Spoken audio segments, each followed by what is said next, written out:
नमस्कार। आज हम जिनकी चर्चा करने वाले हैं वो भारतीय इतिहास के एक ऐसे स्तंभ हैं जिन्हें अक्सर आधुनिक भारतीय राष्ट्रवाद की नींव रखने वालों में गिना जाता है। लोकमान्य बाल गंगाधर तिलक। बिल्कुल। हमारे पास जो जानकारी है, कुछ नोट्स और विवरण, वो उनके जीवन के कई पहलुओं पर रोशनी डालते हैं, खासकर भारतीय स्वतंत्रता आंदोलन में उनकी जबरदस्त भूमिका पर। हाँ। तो इस बातचीत का मकसद ये समझना है कि इन स्रोतों के आधार पर उन्हें भारतीय राष्ट्रवाद का जनक कहे जाने के पीछे क्या वजहें हैं। चलिए इस विषय की परतें खोलते हैं। जरूर। देखिए, लोकमान्य तिलक का भारतीय स्वतंत्रता संग्राम में स्थान बहुत अहम है।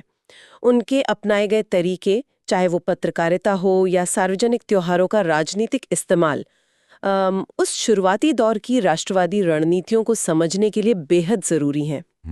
इन स्रोतों का विश्लेषण हमें यह समझने में मदद करेगा कि आज़ादी की लड़ाई की जमीन मतलब कैसे तैयार हुई, कैसे आम लोगों में राजनीतिक चेतना जगाई गई और उन्हें एक साझा दुश्मन के खिलाफ एकजुट किया गया।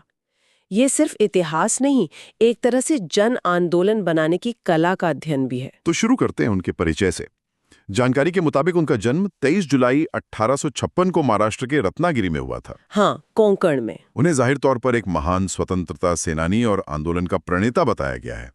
लेकिन जो बात ध्यान खींचती है वो ये है कि वो सिर्फ नेता नहीं थे, वो एक प्रकांड विद्वान, एक समर्पित शिक्षक और समाज सुधारक भी थे।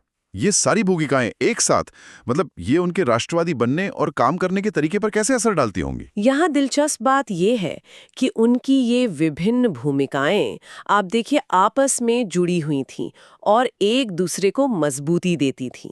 अच्छा। हाँ, देखिए, एक विद्वान होने के नाते, खासकर भारतीय दर्शन, गणित और कानून के ज्ञाता, उनके पास विचारों की गहराई थी, तर्कों का बल था। वो मतलब प्राचीन भारतीय ग्रंथों का हवाला देकर लोगों में आत्मविश्वास और गौरव का भाव जगा सकते थे। और एक शिक्षक के तौर पर उनमें अपनी बात को साफ और सरल तरीके से समझाने की गजब की कला थी।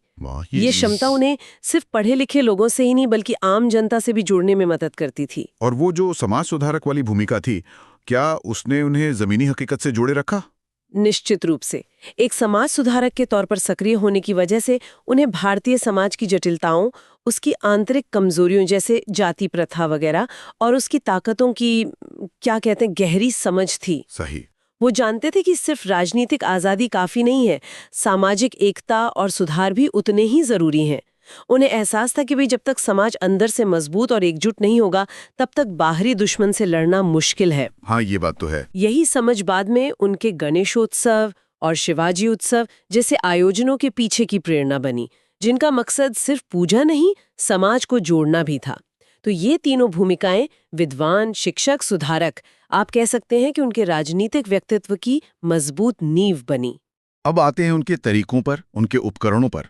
स्रोत सामग्री में दो अखबारों का खास तौर पर जिक्र है, मराठी में केसरी और अंग्रेजी में द मराठा। हाँ, बहुत मशहूर। बताया गया है कि इनका सीधा मकसद था देशभक्ति की भावना जगाना। ये अपने आप में बड़ी बात है, लेकिन यहां मामला और दिलचस्प हो जाता है ना, कि सिर्फ भावना जगाना ही काफी था। ये अखबार असल में करते क्या थे? देखिए, ये अखबार सिर्फ मतलब भावनाएं जगाने वाले लेख नहीं छापते थे। ये उस वक्त के हिसाब से बहुत धारदार राजनीतिक हथियार थे।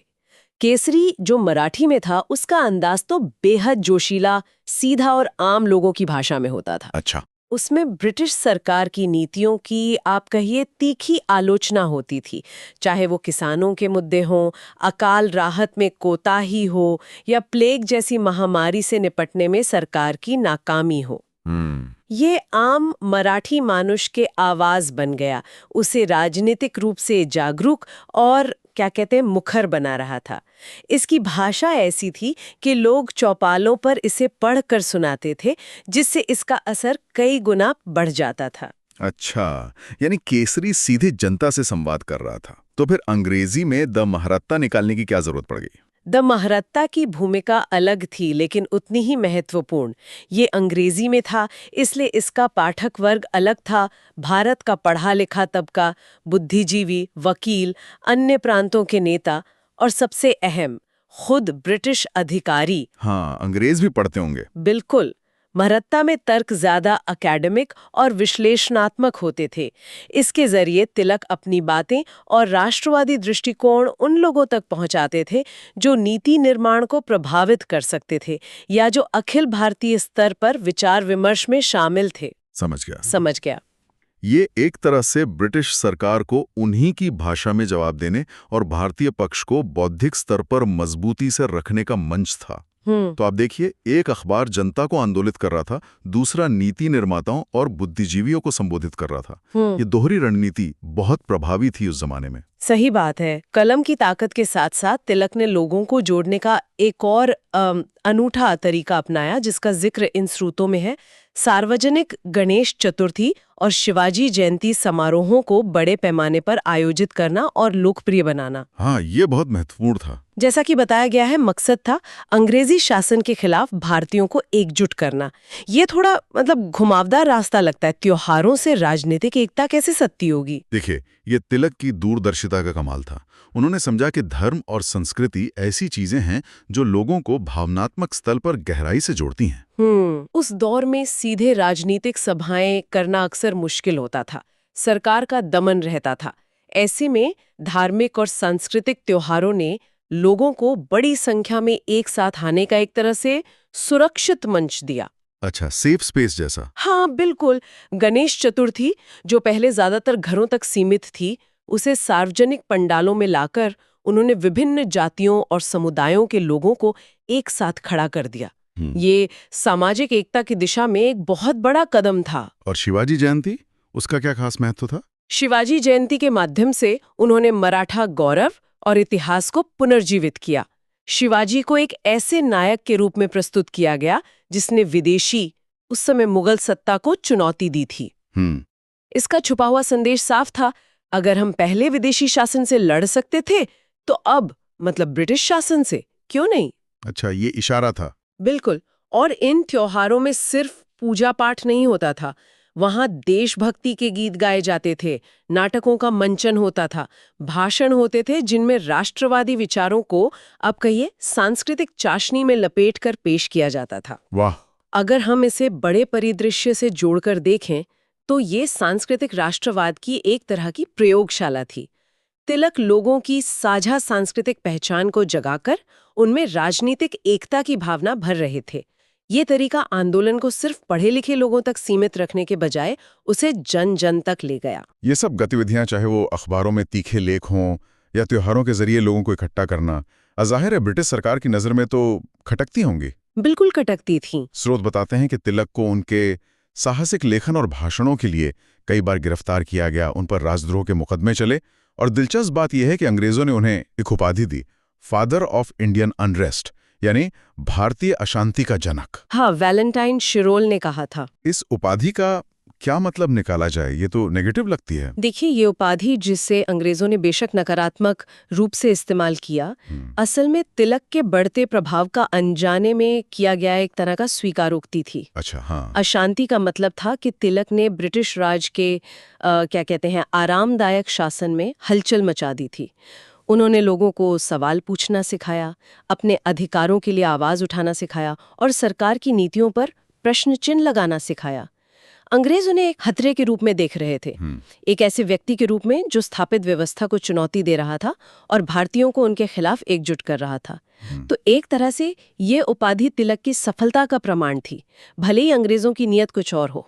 और ये जो बार बार की गिरफ्तारियां हुई, मुकदमे चले, उसका क्या असर हुआ? क्या इससे वो या आंदोलन कमजोर पड़ा? बिल्कुल नहीं, बल्कि इसका उल्टा असर हुआ। हर गिरफ्तारी ने तिलक को और बड़ा नेता बना दिया। जनता की नजर में वो एक ऐसे नायक बन गए जो अपने सिद्धांतों और देश के लिए जेल जाने से भी नहीं डरता। सही बात। इसने उनकी निडरता और प्रतिबद्धता को साबित किया। जब उन पर मुकदमे चलते थे तो उनके भाषण और अदालत में दिए गए बयान अखबारों में छपते थे, जिससे उनके विचार और भी ज्यादा लोगों तक पहुंचते थे। हाँ, पब्लिसिटी तो मिलती होगी। बिल्कुल। उनकी गिरफ्तारी लोगों में गुस्सा और सहानुभूति दोनों पैदा करती थी, जिससे आंदोलन को और बल मिलता था। इससे एक महत्वपूर्ण सवाल उठता है कि आजादी या किसी बड़े बदलाव की लड़ाई में व्यक्तिगत त्याग की क्या भूमिका होती है। तिलक ने बार बार ये त्याग करके दिखाया और लोगों को प्रेरित किया कि ये लड़ाई कुर्बानियां मांगती है और वो इस कीमत को चुकाने के लिए हमेशा तैयार थे। और फिर आता है वो नारा जिसका जिक्र स्रोत प्रमुखता से करते हैं और जो आज भी गूंजता है, स्वराज्य मेरा जन्मसिद्ध अधिकार है और मैं इसे लेकर रहूंगा। हाँ, अमर नारा। इसे स्वतंत्रता के लिए रैली का नारा बताया गया है। चंद शब्दों का ये नारा इतना शक्तिशाली कैसे बन गया, इसकी खासियत क्या थी? इस नारे की शक्ति इसके हर शब्द में निहित है। आप देखिए, पहली बात, स्वराज्य यानी अपना शासन। ये शब्द पहले भी इस्तेमाल होता था, लेकिन तिलक ने इसे राजनीतिक लक्ष्य के केंद्र में ला दिया। दूसरी और सबसे क्रांतिकारी बात थी इसे जन्मसिद्ध अधिकार कहना, बर्थ राइट। ये उस समय के जो नरम दल की याचना की राजनीति थी ना, उससे एक बहुत बड़ा विचलन था। तब तक कांग्रेस के नेता ब्रिटिश सरकार से रियायतें और सुधार मांगते थे। जैसे कोई अर्जी दे रहा हो, हाँ, पिटिशंस डालते थे, तो ये मांगने से छीनने की तरफ एक कदम था, अधिकार की घोषणा। बिल्कुल, एकदम सही कहा आपने। जन्मसिद्ध अधिकार कहने का मतलब था कि स्वशासन हमारा हक है। ये कोई ऐसी चीज नहीं जो अंग्रेज हमें मेहरबानी करके देंगे। ये हमारा नैसर्गिक अधिकार है, जैसे जीने का अधिकार होता है। इसे कोई छीन नहीं सकता, और अगर छीना गया है तो उसे वापस पाना हमारा कर्तव्य है। और फिर नारे का दूसरा हिस्सा, और मैं इसे लेकर रहूंगा, ये उनके अटूट संकल्प और आत्मविश्वास को दिखाता है। इसमें कोई अगर मगर नहीं, कोई समझौता नहीं, ये एक दृढ़ घोषणा थी। इस एक नारे ने, आप समझिए, लाखों भारतीयों के मन में सोए हुए स्वाभिमान को जगा दिया। इसने उन्हें राजनीतिक भिक्षावृत्ति से उठाकर अधिकार की लड़ाई के लिए खड़ा कर दिया। ये सिर्फ शब्द नहीं थे, ये एक मंत्र बन गया, एक प्रेरणा स्रोत जिसने पूरे स्वतंत्रता संग्राम की दिशा और दशा बदल दी। स्रोत बताते हैं कि 1 अगस्त 1920 को उनका निधन हो गया। एक युग का अंत हुआ, लेकिन जैसा कहा गया है, उनकी विरासत, खासकर स्वशासन की उनकी दृष्टि और राष्ट्रवाद की भावना आने वाली पीढ़ियों के नेताओं को प्रेरित करती रही।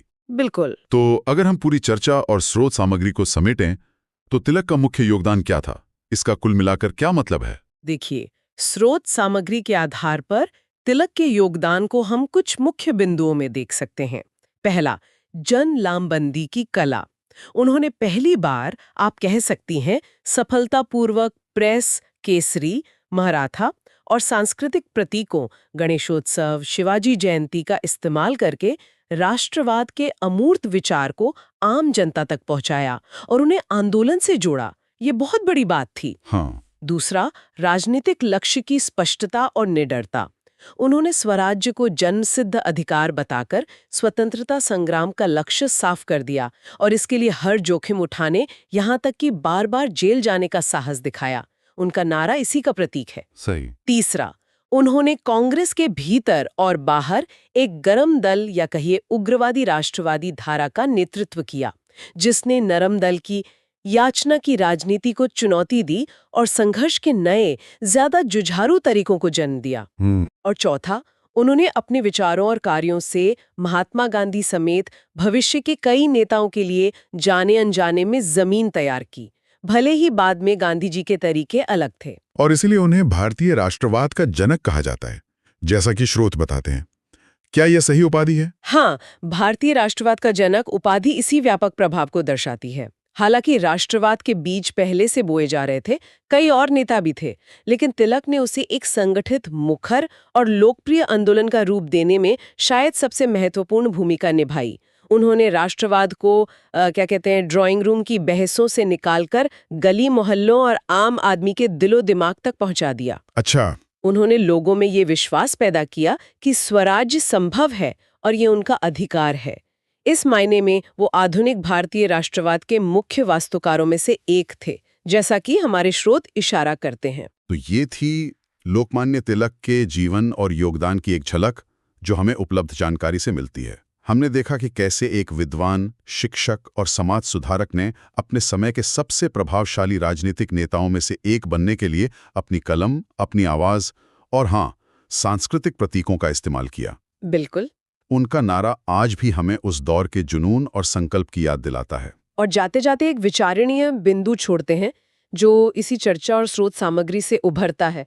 तिलक ने राजनीतिक चेतना और एकता के लिए गणेश चतुर्थी और शिवाजी जयंती जैसे सांस्कृतिक और धार्मिक प्रतीकों का बहुत कुशलता से इस्तेमाल किया है ना। हाँ बिल्कुल। आज के दौर में जब समाज और राजनीति शायद और भी ज्यादा जटिल हो गए हैं, क्या साझा पहचान बनाने, लोगों को किसी मुद्दे पर एकजुट करने या सामूहिक कार्रवाई को प्रेरित करने के लिए इस तरह के सांस्कृतिक, ऐतिहासिक या धार्मिक प्रतीकों का इस्तेमाल आज भी उतना ही प्रासंगिक है? और अगर है, तो इसके क्या फायदे और क्या संभावित खतरे हो सकते हैं जिन पर ध्यान देने की जरूरत है? ये सवाल सोचने पर मजबूर करता है।